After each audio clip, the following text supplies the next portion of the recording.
વડોદરા શહેરના અટલાદરા વિસ્તારમાં આવેલા મધુનગર સોસાયટીમાં યુવકનો મૃતદેહ મળતા ચકચાર. અટલાદરા વિસ્તારમાં આવેલા મધુનગર સોસાયટીમાં એક યુવકનો મૃતદેહ મળી આવતા વિસ્તારમાં ચકચાર મચી ગઈ છે. ફ્લેટના લિફ્ટ રૂમમાંથી યુવકની લાશ મળી આવતા સ્થાનિકોમાં ભયનો માહોલ સર્જાયો હતો. સ્થાનિકોએ ઘટનાની જાણ તાત્કાલિક અટલાદરા પોલીસ સ્ટેશનને કરી હતી. માહિતી મળતા જ પોલીસની ટીમ ઘટના સ્થળે પહોંચી તપાસ હાથ ધરી હતી. સાથે જ વડોદરા ફાયર વિભાગની ટીમે સ્થળ પર પહોંચી રેસ્ક્યુ કામગીરી શરૂ કરી હતી. ઉપરાંત ગુજરાત ઇલેક્ટ્રિસિટી બોર્ડની ટીમ પણ કામગીરીમાં જોડાઈ હતી. ભારે જહેમત બાદ લિફ્ટ રૂમમાંથી મૃતદેહ બહાર કાઢવામાં આવ્યો હતો. પ્રાથમિક તપાસમાં મૃતક યુવકનું નામ વિજય સોલંકી હોવાનું સામે આવ્યું છે. સાથે જ તે મધુનગર સોસાયટીમાં જ રહેતો હોવાનું પણ જાણવા મળ્યું છે. પરિવારજનોએ 2 દિવસથી યુવકને શોધી રહ્યા હતા તેવી માહિતી પણ સામે આવી છે. હાલ આ સમગ્ર મામલે પોલીસે વધુ તપાસ હાથ ધરી છે અને મોત પાછળનું સાચું કારણ જાણવા કાર્યવાહી શરૂ કરવામાં આવી છે. અટલાદરા પોલીસ સ્ટેશનની સામે વુડાના મકાનો આવેલા છે.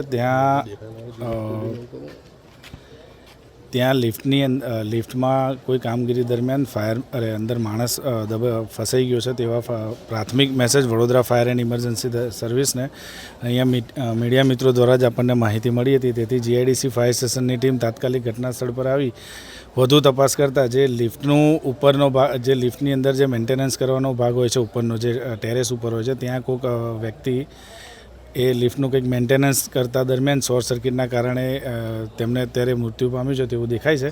અત્યારે કેજ્યુઅલિટીને ફાયરના જવાનોએ તાત્કાલિક બહાર કાઢીને અત્યારે પોલીસને સોંપી છે. આગળની કાર્યવાહી પોલીસ કરશે. સર, જે ડેડ બોડી છે આ વ્યક્તિ આ બિલ્ડિંગમાં જ રહેતો હતો કે બહારથી આવ્યો હતો? પ્રાથમિક જે અહીંયા નગરજનો છે એ લોકોના જણાવ્યા મુજબ એમનું એવું કહેવું છે કે અહીંયા લોકલ જ હતા અને લોકલે જે બેને જોયા હતા તેની પણ માહિતી હજુ પોલીસ તપાસ કરી રહી છે.